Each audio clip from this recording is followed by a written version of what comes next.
Assalamualaikum warahmatullahi wabarakatuh. Selamat malam dan salam sejahtera untuk semuanya. Bismillahirrahmanirrahim. Negara hukum menempatkan hukum sebagai rujukan utama untuk memastikan hadir rasa keadilan, memberikan kebermanfaatan, dan memberikan kepastian kepada semua. Ini harus dipegang teguh oleh pemegang kekuasaan, baik yang di puncak dan seluruh jajaran. Tapi apa yang terjadi? Banyak aturan ditekuk sesuai dengan kepentingan yang sedang memegang kekuasaan. Apakah ini akan diteruskan? Tidak. Ini harus diubah. Ini harus dikembalikan. Kemudian kita menyaksikan betapa pada hari-hari ini tatanan ketika kita menyelenggarakan pemerintahan sering tidak sesuai dengan prinsip-prinsip hukum yang kita pegang.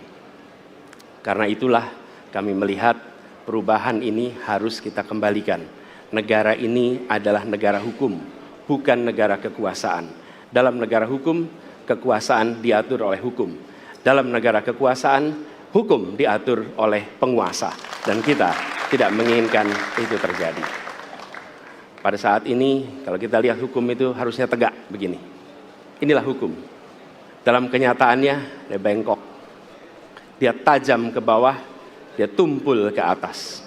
Dan kondisi ini tidak boleh didiamkan, tidak boleh dibiarkan, dan harus berubah. Karena itu kita mendorong perubahan. Mengembalikan hukum menjadi tegak kepada semuanya.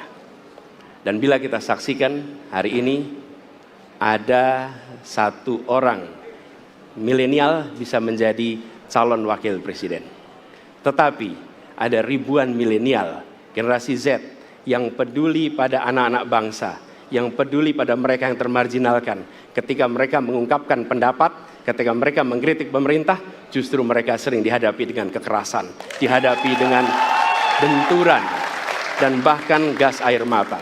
Apakah kondisi ini akan dibiarkan? Tidak, kita harus lakukan perubahan.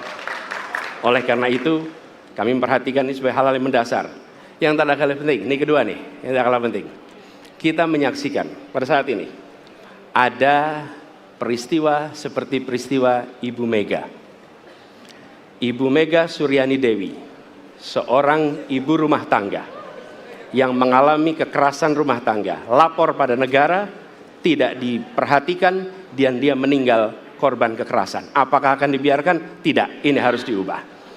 Dan tidak kalah penting, hadir bersama saya di sini ayahnya Harun Ar-Rasyid. Harun Ar-Rasyid adalah anak yang meninggal, pendukung Pak Prabowo di Pilpres 2019 yang menuntut keadilan pada saat itu. Protes hasil pemilu. Apa yang terjadi? Dia tewas sampai dengan hari ini tidak ada kejelasan. Apakah ini akan dibiarkan? Tidak, ini harus diubah. Karena itu, kami mendedikasikan diri, hadir untuk memberikan komitmen bahwa dari puncak sampai ke bawah, kami akan tegakkan hukum pada siapa saja. Kami kembalikan marwah kehidupan bernegara yang menempatkan hukum sebagai tempat yang paling tinggi.